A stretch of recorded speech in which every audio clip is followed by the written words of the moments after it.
Good evening. I hope you've had a wonderful day today. Welcome to BVJ's Bedtime Stories. My name is Big Voice J, and this is a show where we get you ready for a great night's sleep with some old familiar stories that you haven't heard in a while. Links to every story can be found in the show notes at our website, bedtimewithbvj.com. Tonight's story: The Boscombe Valley Mystery by author Conan Doyle. We were seated at breakfast one morning, my wife and I, when the maid brought in a telegram. It was from Sherlock Holmes and ran in this way. Have you a couple of days to spare? Have just been wired for from the west of England in connection with Boscombe Valley tragedy. Shall be glad if you will come with me. Air and scenery perfect. Leave Paddington by the 11:15. What do you say, dear? Said my wife, looking across at me. Will you go? I really don't know what to say. I have a fairly long list at present. Oh, Anstruther would do your work for you. You have been looking a little pale lately. I think that the change would do you good, and you are always so interested in Mr. Sherlock Holmes's cases. I should be ungrateful if I were not, seeing what I gained through one of them, I answered. But if I am to go, I must pack at once, for I have only half an hour. My experience of camp life in Afghanistan had at least had the effect of making me a prompt and ready traveler. My wants were few and simple, so that in less than the time stated, I was in a cab with my valise, rattling away to Paddington Station. Sherlock Holmes was pacing up and down the platform, his tall, gaunt figure made even gaunter and taller by his long gray traveling cloak and close-fitting cloth cap. It is really very good of you to come, Watson, said he. It makes a considerable difference to me, having someone with me on whom I can thoroughly rely. Local aid is either always worthless or else biased. If you will keep the two corner seats, I shall get the tickets. We had the carriage to ourselves, save for an immense litter of papers which Holmes had brought with him. Among these he rummaged and read, with intervals of note-taking and of meditation until we were past Reading. Then he suddenly rolled them all into a gigantic ball and tossed them up onto the rack. Have you heard anything of the case? He asked. Not a word. I have not seen a paper for some days. The London press has not had some very full account. I have just been looking through all the recent papers in order to master the particulars. It seems, from what I gather, to be one of those simple cases which are so extremely difficult. That sounds a little paradoxical, but it is profoundly true. Singularity is almost invariably a clue. The more featureless and commonplace a crime is, the more difficult it is to bring it home. In this case, however, they have established a very serious case against the son of the murdered man. It is a murder, then? Well, it is conjectured to be so. I shall take nothing for granted until I have the opportunity of looking personally into it. I will explain the state of things to you as far as I have been able to understand it in a very few words. Boscombe Valley is a country district not very far from Ross in Herefordshire. The largest landed proprietor in that part is a Mr. John Turner, who made his money in Australia and returned some years ago to the old country. One of the farms which he held, that of Hatherley, was let to Mr. Charles McCarthy, who was also an ex-Australian. The men had known each other in the colonies, so that it was not unnatural that when they came to settle down, they should do so as near each other as possible. Turner was apparently the richer man, so McCarthy became his tenant, but still remained, it seems, upon terms of perfect equality, as they were frequently together. McCarthy had one son, a lad of 18, and Turner had an only daughter of the same age, but neither of them had wives living. They appear to have avoided the society of the neighboring English families and to have led retired lives, though both the McCarthys were fond of sport and were frequently seen at the race meetings of the neighborhood. McCarthy kept 2 servants, a man and a girl. Turner had a considerable household, some half dozen at the least. That is as much as I've been able to gather about the families. Now for the facts. On June 3rd, that is, on Monday last, McCarthy left his house at Hatherley about 3 in the afternoon and walked down to the Boscombe Pool, which is a small lake formed by the spreading out of the stream which runs down the Boscombe Valley. He had been out with his serving man in the morning at Ross, and he had told the man that he must hurry as he had an appointment of importance to keep at 3. From that appointment, he never came back alive. From Hatherley Farmhouse to the Boscombe Pool is a quarter of a mile, and 2 people saw him as he passed over this ground. One was an old woman whose name is not mentioned, and the other was William Crowder, a gamekeeper in the employ of Mr. Turner. Both these witnesses deposed that Mr. McCarthy was walking alone. The gamekeeper adds that within a few minutes of his seeing Mr. McCarthy pass, he had seen his son, Mr. James McCarthy, going the same way with a gun under his arm. To the best of his belief, the father was actually inside at the time and the son was following him. He thought no more of the matter until he heard in the evening of the tragedy that had occurred. The 2 McCarthys were seen after the time when William Crowder, the gamekeeper, lost sight of them. The Boscombe Pool is thickly wooded round with just a fringe of grass and reeds around the edge. A girl of 14, Patience Moran, who was the daughter of the lodge keeper of the Boscombe Valley estate, was in one of the woods picking flowers. She states that while she was there, she saw at the border of the wood and close by the lake Mr. McCarthy and his son, and that they appeared to be having a violent quarrel. She heard Mr. McCarthy the elder using very strong language to his son, and she saw the latter raise up his hand as if to strike his father. She was so frightened by their violence that she ran away and told her mother when she reached home that she had left the 2 McCarthys quarreling near Boscombe Pool, and that she was afraid they were going to fight. She had hardly said the words when young Mr. McCarthy came running up to the lodge to say that he had found his father dead in the wood and to ask for the help of the lodge keeper. He was much excited without either his gun or his hat, and his right hand and sleeve were observed to be stained with fresh blood. On following him, they found the dead body stretched out upon the grass beside the pool. The head had been beaten in by repeated blows of some heavy and blunt weapon. The injuries were such as might very well have been inflicted by the butt end of his son's gun, which was found lying on the grass within a few paces of the body.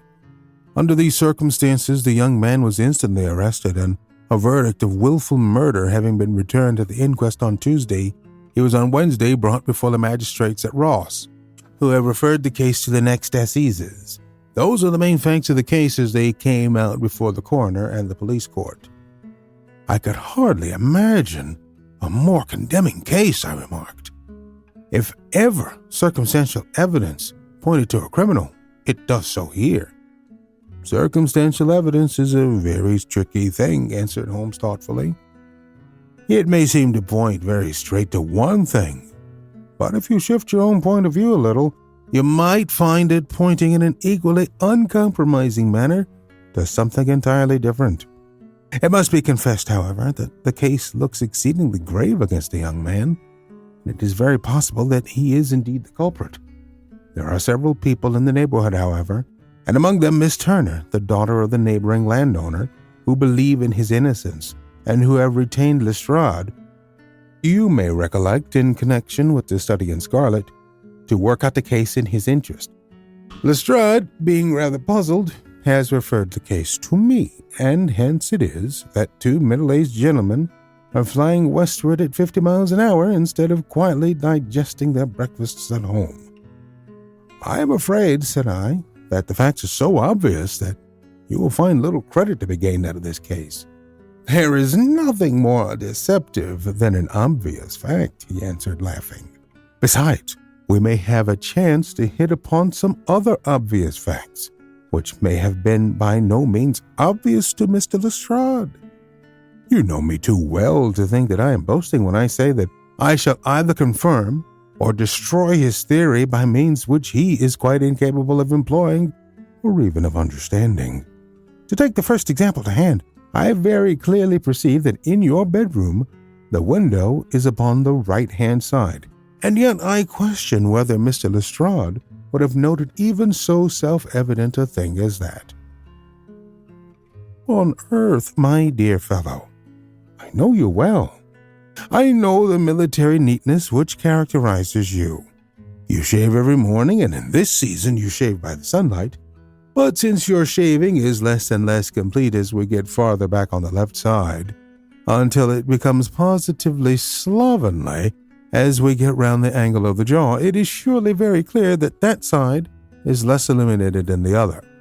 I cannot imagine a man of your habits looking at himself in an equal light and being satisfied with such a result.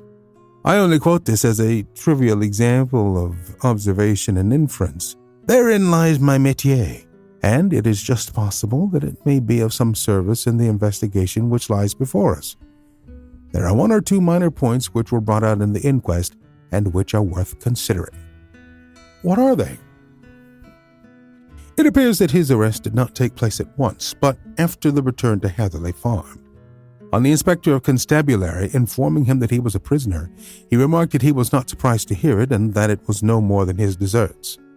This observation of his had the natural effect of removing any traces of doubt which might have remained in the minds of the coroner's jury. It was a confession, I ejaculated. No, for it was followed by a protestation of innocence.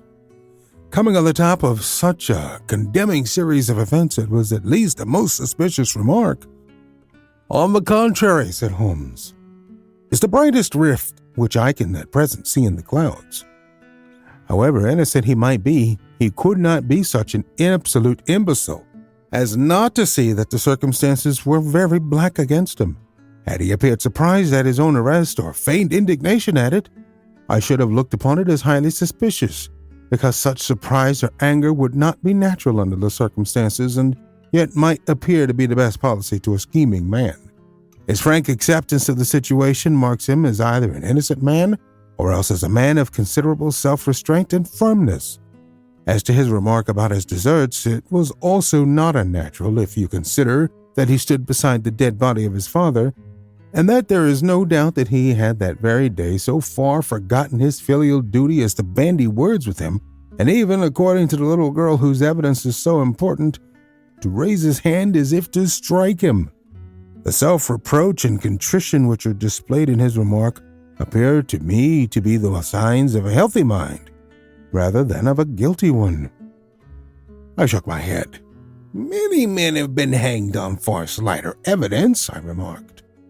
So they have, and many men have been wrongfully hanged. What is the young man's own account of the matter?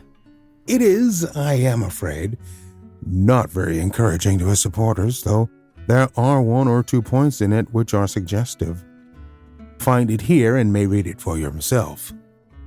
He picked out from his bundle a copy of the local Herefordshire paper, and having turned down the sheet, he pointed out the paragraph in which the unfortunate young man had given his own statement of what had occurred. I settled myself down in the corner of the carriage and read it very carefully. It ran in this way. Mr. James McCarthy, the only son of the deceased, was then called and gave evidence as follows. I had been away from home for 3 days at Bristol, and had only just returned upon the morning of last Monday, the 3rd. My father was absent from home at the time of my arrival, and I was informed by the maid that he had driven over to Ross with John Cobb, the groom. Shortly after my return, I heard the wheels of his trap in the yard, and looking out of my window, I saw him get out and walk rapidly out of the yard, though I was not aware in which direction he was going. I then took my gun and strolled out in the direction of the Boscombe pool, with the intention of visiting the rabbit warren which is on the other side. On my way, I saw William Crowder, the gamekeeper, as he had stated in his evidence, but he is mistaken in thinking that I was following my father. I had no idea that he was in front of me. When about 100 yards from the pool, I heard a cry of "G'wee," which is a usual signal between my father and myself. I then hurried forward and found him standing by the pool. He appeared to be much surprised at seeing me and asked me rather roughly what I was doing there. Conversation ensued which led to high words and almost to blows, for my father was a man of a very violent temper. Seeing that his passion was becoming ungovernable, I left him and returned towards Hatherley Farm. I had not gone more than 150 yards, however, when I heard a hideous outcry behind me, which caused me to run back again. I found my father expiring upon the ground with his head terribly injured. I dropped my gun and held him in my arms, but he almost instantly expired. I knelt beside him for some minutes and then made my way to Mr. Turner's lodgekeeper, his house being the nearest, to ask for assistance. I saw no one near my father when I returned, and I have no idea how he came by his injuries. He was not a popular man, being somewhat cold and forbidding in his manners, but he had, as far as I know, no active enemies. I know nothing further of the matter. The coroner. Did your father make any statement to you before he died? Witness. He mumbled a few words, but I could only catch some allusion to a rat. The coroner. What did you understand by that? Witness. It conveyed no meaning to me. I thought that he was delirious. The coroner. What was the point upon which you and your father had this final quarrel? Witness. I should prefer not to answer. The coroner. I am afraid that I must press it.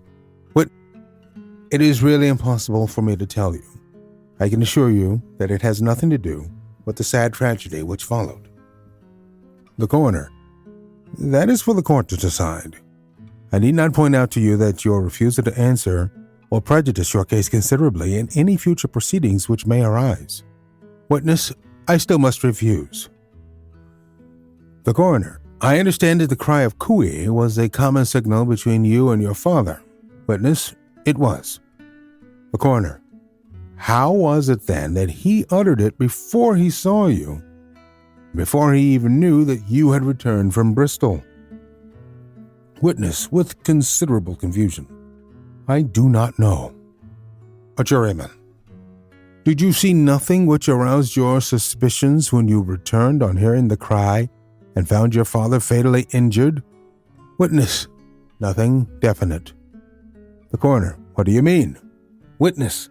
I was so disturbed and excited as I rushed out into the open that I could think of nothing except of my father. Yet I have a vague impression that as I ran forward, something lay upon the ground to the left of me. It seemed to be something gray in color, a cord of some sort, or a plaid perhaps. When I rose from my father, I looked round for it, but it was gone. Do you mean that it disappeared before you went for help? Yes, it was gone. You cannot say what it was? No. I had a feeling something was there. How far from the body? 12 yards or so. And how far from the edge of the wood? About the same. Then if it was removed, it was while you were within 12 yards of it. Yes, but with my back towards it. This concluded the examination of the witness. I see, said I, as I glanced down the column, that the coroner in his concluding remarks was rather severe upon young McCarthy. He calls attention, and with reason, to the discrepancy about his father having signaled to him before seeing him, also to his refusal to give details of his conversation with his father, and a singular account of his father's dying words. They are all, as he remarks, very much against the son. Holmes laughed softly to himself and stretched himself out upon the cushioned seat. Both you and the coroner have been at some pains, said he, to single out the very strongest points in the young man's favor. Don't you see that you alternately give him credit for having too much imagination and too little? Too little if he could not invent a cause of quarrel which would give him the sympathy of the jury. Too much if he evolved from his own inner consciousness anything so outre as a dying reference to a rat and the incident of the vanishing cloth. No, sir. I shall approach this case from the point of view that what this young man says is true, and we shall see whether that hypothesis will lead us. And now here's my pocket Petrarch, and none other word shall I say of this case until we are at the scene of action. We lunch at Swindon, and I see that we shall be there in 20 minutes. It was nearly 4 o'clock. We at last, after passing through the beautiful Stroud Valley and over the broad gleaming Severn, found ourselves at the pretty little country town of Ross. A lean, ferret-like man, furtive and sly-looking, was waiting for us on the pub. In spite of the light brown dust coat and leather leggings which he wore in deference to his rustic surroundings, I had no difficulty in recognizing Lestrade of Scotland Yard. With him we drove to the Hereford Arms, where a room had already been engaged for us. "I have ordered a carriage," said Lestrade as we sat over a cup of tea. I know your energetic nature and that you would not be happy until you had been on the scene of the crime." "It is very nice and complimentary of you," Holmes answered. "It is entirely a question of barometric pressure." Lestrade looked startled.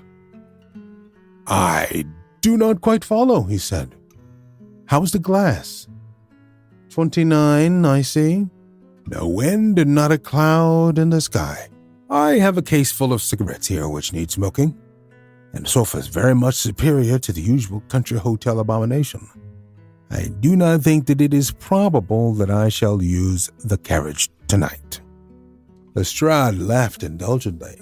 "You have, no doubt, already formed your conclusions from the newspapers," he said. "The case is as plain as a pikestaff, and the more one goes into it, the plainer it becomes. Still, of course, one can't refuse a lady, and such a very positive one, too. She has heard of you and would have your opinion, though I repeatedly told her that there was nothing which you could do which I had not already done. Why, bless my soul, here is her carriage at the door." He had hardly spoken before there rushed into the room one of the most lovely young women that I have ever seen in my life, her violet eyes shining, her lips parted, a pink flush upon her cheeks, all thought of her natural reserve lost in her overpowering excitement and concern.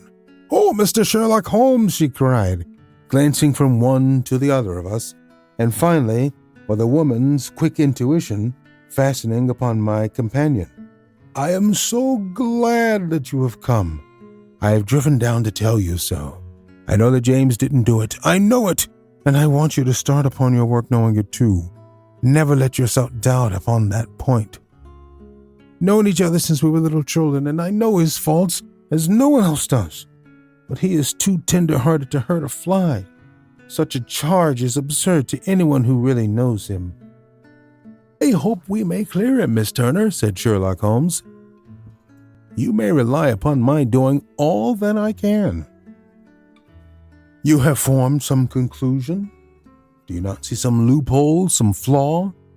Do you not yourself think that he is innocent?" "I think that it is very probable." "There now," she cried, throwing back her head and looking defiantly at Lestrade. "You hear? He gives me hopes." Lestrade shrugged his shoulders. "I am afraid that my colleague has been a little quick in forming his conclusions," he said. "But he is right. Oh, I know that he is right. James never did it. And about his quarrel with his father, I am sure that the reason why he would not speak about it to the coroner was because I was concerned in it." "In what way?" asked Holmes. "It is no time for me to hide anything. James and his father had many disagreements about me. Mr. McCarthy was very anxious that there should be a marriage between us. James and I have always loved each other as brother and sister, but of course he is young and has seen very little of life yet, and well, he naturally did not wish to do anything like that yet. So there were quarrels, and this, I'm sure, was one of them."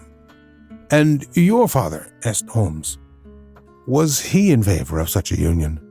"No, he was averse to it also. No one but Mr. McCarthy was in favor of it." A quick blush passed over her fresh young face as Holmes shot one of his keen, questioning glances at her. "Thank you for this information," said he. "May I see your father if I call tomorrow?" "I'm afraid the doctor won't allow it." "Doctor?" "Yes, have you not heard? Poor father has never been strong for years back, but this has broken him down completely. He is taken to his bed, and Dr. Willow says that he is a wreck and that his nervous system is shattered.